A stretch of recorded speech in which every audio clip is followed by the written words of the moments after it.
Siz PP qilib to'g'ri ovqatlanayotgan bo'lsangizda nega ich qotishiga duch kelyapsiz deb o'ylab ko'rganmisiz? Bu savol ko'pchilikni qiziqtiradi. Aslida ich qotishi to'g'ri ovqatlanish davrida ham uchraydigan muammo.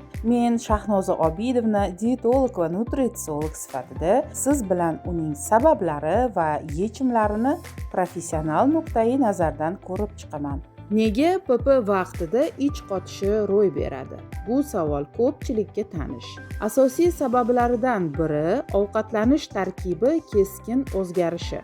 Masalan, avval yog'li va og'ir taomlarga ko'nikib qolgan ichak birdaniga yengilroq, ko'proq oqsil va sabzavotlarga boy ratsionga o'tganda vaqtinchalik qiyinchilik paydo bo'lishi mumkin. Ikkinchi sabab suyuqlik yetarlicha ichmaslik. Tanangizga kerakli miqdorda suv yetmas ekan, ichaklardagi harakat sekinlashadi. Uchinchi sabab tolali mahsulotlarni keskin ko'paytirish. Odatda tola ichak uchun foydali hisoblanadi, lekin organizm unga asta-sekin o'rganishi kerak. Shuni alohida ta'kidlayman, PP boshlanishida bunday holat ko'pchilikda kuzatiladi va ko'pincha bu normal jarayon. Organizmingiz yangi ovqatlanish tarziga moslashayotgani uchun vaqtinchalik qiyinchilik sifatida qabul qilinadi.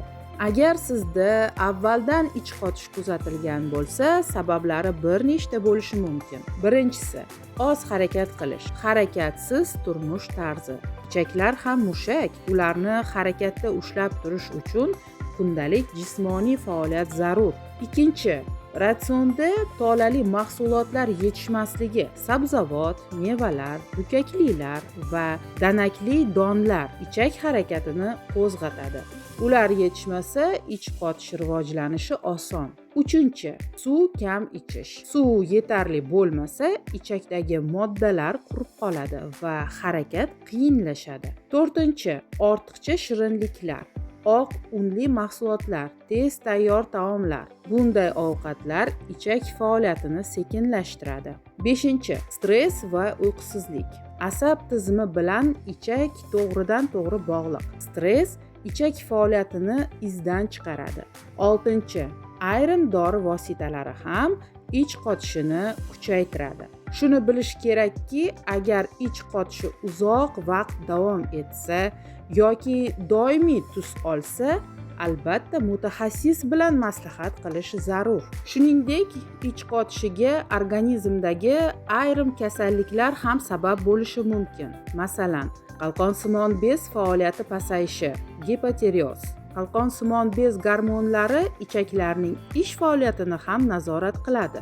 Agar gormonlar yetarli ishlab chiqilmasa, ichak harakatlari sekinlashadi va ich qotishi doimiy muammoga aylanishi mumkin. Shu bois, agar ich qotishi uzoq davom etsa va oddiy sabablar bilan bog'liq emasdek tuyulsa, gormonal fonni ham tekshirtirish muhim.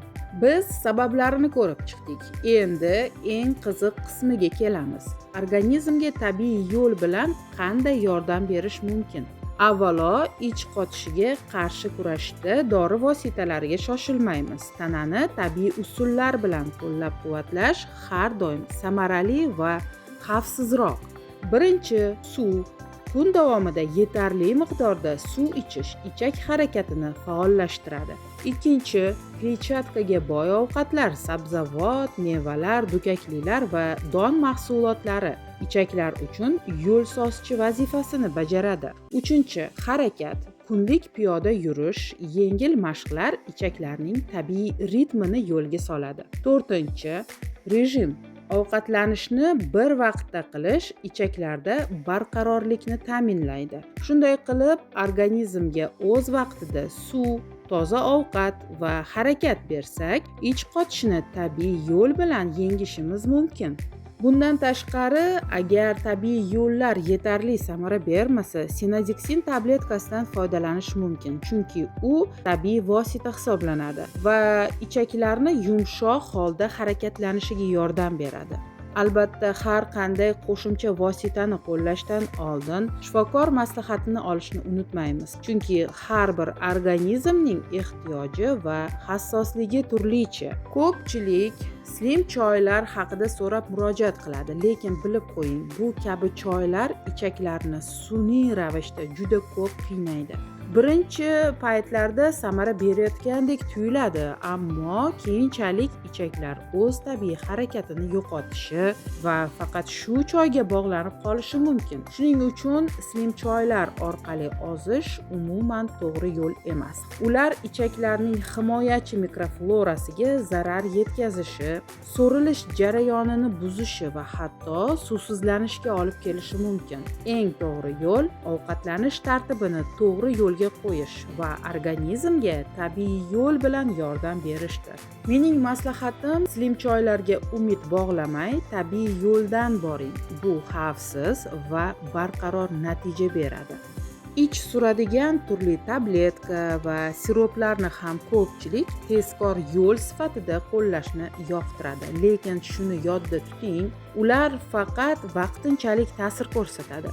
Organizm muammosini hal qilmaydi. Ularni uzoq vaqt iste'mol qilish ichaklarning tabiiy faoliyatini susaytiradi. Organizm esa ularsiz ishlay olmay qolishi mumkin. Yana bir xavfli tomoni organizmda suv va minerallar yo'qolishi, elektrolit balansi buzilishi. Shuning uchun PP davrida bunday vositalar umuman tavsiya etilmaydi. Bizning maqsadimiz organizmga tabiiy yo'l bilan yordam berish va sog'lom odatlarni shakllantirish. Azizlarim, har qanday holatda ham eng to'g'ri yo'l bu tabiiy yo'l. Ich qotishi PP davrida ko'pchilikda kuzatilishi mumkin, lekin bu vaqtinchalik holat. Agar biz suv ichish tartibiga, to'g'ri ovqatlanishga va harakatga e'tibor bersak, organizm o'z vazifasini o'zi mukammal bajaradi. Esda tuting, sog'lom odatlar chiroyli va yengil hayot kaliti. Sizlar bilan dietolog nutritsiolog Shahnoza Obidovna bo'ldim.